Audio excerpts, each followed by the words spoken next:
ಇದು ಒಂದು ಕಡೆ ಆದರೆ ಮತ್ತೊಂದು ಕಡೆ ಈಗ ಸಿಎಂ ವಿರುದ್ಧ ಮೂಡಾ ಹಗರಣದ ಆರೋಪ ಏನು ಬಂದಿದೆ. ಈ ಮೂಡಾ ತನಿಖೆಯನ್ನ ಇಡಿ ಅಧಿಕಾರಿಗಳು ಈಗ ಚುರುಕುಗೊಳಿಸಿದ್ದಾರೆ. ಎರಡೆರಡು ತರ ಎನ್ಕ್ವೈರಿ ನಡೀತಾ ಇರತಕ್ಕಂಥದ್ದು. ಒಂದು ಕಡೆ ಲೋಕಾಯುಕ್ತ ತನಿಖೆ, ಮತ್ತೊಂದು ಕಡೆ ಇಡಿ. ಸತತ 5 ಗಂಟೆಗಳ ಕಾಲ ಸ್ನೇಹಮಯಿ ಕೃಷ್ಣ ಅವರನ್ನ ವಿಚಾರಣೆ ಮಾಡಿದ್ದಾರೆ ಇಡಿ ಅವರು. ಸ್ನೇಹಮಯಿ ಕೃಷ್ಣ ಅವರ ಹೇಳಿಕೆಯನ್ನ ದಾಖಲು ಮಾಡಿಕೊಂಡಿದ್ದಾರೆ. ದೂರುದಾರನ ಹೇಳಿಕೆಯ ಬಳಿಕ ಇಡಿ ಅವರು ಏನು ಮಾಡ್ತಾರೆ ಅಂತ ಮುಂದಿನ ನಡೆ ನಿಗೂಢವಾಗಿದೆ. ಸಿಎಂ ಮತ್ತು ಕುಟುಂಬಸ್ಥರಿಗೆ ರಕ್ಷಣೆ ಪಡೆಯೋದಕ್ಕೆ ಕಾನೂನಿನಲ್ಲಿ ಅವಕಾಶ ಇಲ್ಲ. ಇದರಿಂದ ಸಂದಿಗ್ಧ ಪರಿಸ್ಥಿತಿಯಲ್ಲಿ ಸಿಕ್ಕಾಕೊಂಡಿದ್ದಾರೆ ಸಿಎಂ. ವಿಚಾರಣೆಯನ್ನು ಎದುರಿಸಲೇಬೇಕಾಗುತ್ತಾ ಅಂತಕ್ಕಂಥದ್ದು ಪ್ರಶ್ನೆ ಇವಾಗ. ಯಾಕೆಂದರೆ ಮೊದಲಿಗೆ ಯಾವಾಗಲೂ ದೂರುದಾರರನ್ನು ಕರೆಸ್ತಾರೆ. ಅವರಿಗೆ ಸಮನ್ಸ್ ಕೊಟ್ಟು ಕರೆಸಿ ನಿಮ್ಮ ಹತ್ರ ಇರೋ ದಾಖಲೆಗಳೇನಿದೆ, ಯಾವ ರೂಪದಲ್ಲಿ ಯಾವ ಆಧಾರದಲ್ಲಿ ನೀವು ಈ ರೀತಿ ಆರೋಪವನ್ನು ಮಾಡ್ತಾ ಇದ್ದೀರಾ, ಇದನ್ನೆಲ್ಲ ಕೇಳ್ತಾರೆ.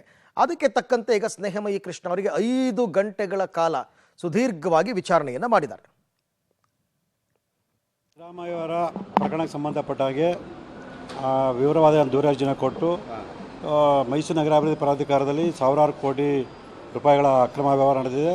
ಇದ್ರ ಬಗ್ಗೆ ತನಿಖೆ ನಡೆಸಬೇಕು ಅಂತ ನಾನು ದೂರ ಅರ್ಜಿ ಕೊಟ್ಟಿದ್ದೆ. ಮತ್ತು ದೂರ ಅರ್ಜಿಯೊಂದಿಗೆ 100 ಪುಟಗಳ 500 ಪುಟಕ್ಕಿಂತ ಹೆಚ್ಚಿನ ದಾಖಲಾತಿಗಳನ್ನು ನಾನು ಕೊಟ್ಟಿದ್ದೆ. ಈ ಹಿನ್ನೆಲೆಯಲ್ಲಿ ಇವತ್ತು ನನ್ನ ವಿಚಾರಣೆ ಕರೆದು ಯಾವ್ಯಾವ ಅಂಶಗಳಿಗೆ ಯಾವ್ಯಾವ ದಾಖಲಾತಿಗಳು ಪೂರಕವಾಗಿದೆ ಅಂಥೇಳಿ ಸಾಕಷ್ಟು ಪ್ರಶ್ನೆಗಳನ್ನ ಕೇಳಿ ಅವ್ರಿಗೆ ಬೇಕಾದ ಎಲ್ಲ ರೀತಿಯ ಸ್ಪಷ್ಟೀಕರಣ ಪಡ್ಕೊಂಡಿದ್ದಾರೆ. ಮತ್ತು ಕನ್ನಡದಲ್ಲಿ ದಾಖಲಾತಿಗಳ ಬಗ್ಗೆಯೂ ಕೂಡ ಅವರು ಕೆಲವು ಕೇಳಿ ಆ ದಾಖಲಾತಿಗಳ ಮೂಲ ದಾಖಲಾತಿಗಳು ಎಲ್ಲಿ ಸಿಗುತ್ತೆ ಅಂತೆಲ್ಲ ಮಾಹಿತಿ ಕೇಳಿದ್ರೆ ಅವ್ರು ಕೇಳಿದಂಥ ಎಲ್ಲ ಪ್ರಶ್ನೆಗಳಿಗೂ ನಾನು ಉತ್ತರವನ್ನು ಕೊಟ್ಟಿದ್ದೀನಿ. ಮತ್ತು ಅವರು ನನ್ನ ಹಲವಾರು ರೀತಿಯ ಪ್ರಶ್ನೆಗಳನ್ನು ಕೇಳಿ ಅವ್ರಿಗೆ ಬೇಕಾದಂಥ ವಿಚಾರಗಳಿಗೆ ಸಂಬಂಧಪಟ್ಟಂತೆ ಮತ್ತು ದಾಖಲಾತಿಗೆ ಸಂಬಂಧಪಟ್ಟಂತೆ ಎಲ್ಲ ಸ್ಪಷ್ಟೀಕರಣ ಪಡ್ಕೊಂಡಿದ್ದಾರೆ. ಸರ್, ಎಷ್ಟು ಹಗರಣ ಆಗಿದೆ? ಎಷ್ಟು ಕೋಟಿ ಹಗರಣ ಟೋಟಲ್?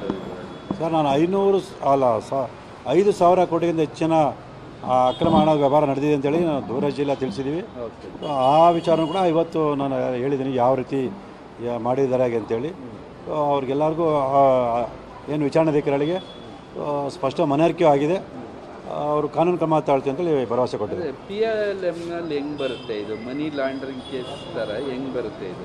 ಸರ್, ನಿವೇಶನ ರೂಪದಲ್ಲಿ ಇಲ್ಲಿ ಸಾವಿರಾರು ಕೋಟಿ ವ್ಯವಹಾರ ನಡೆದಿದೆ ಸರ್. ಹಾಗಾಗಿ ಇವ್ರಿಗೆ ಬಂದೇ ಬರುತ್ತೆ. ಬರುತ್ತೆ ಅನ್ನೋ ಕಾರಣದಿಂದನೇ ಅವರು ನನ್ನ ದೂರ ದಾಖಲಿಸ್ಕೊಂಡು ನನ್ನ ಇವತ್ತು ವಿಚಾರಣೆ ಕರೆದು ಸ್ಪಷ್ಟ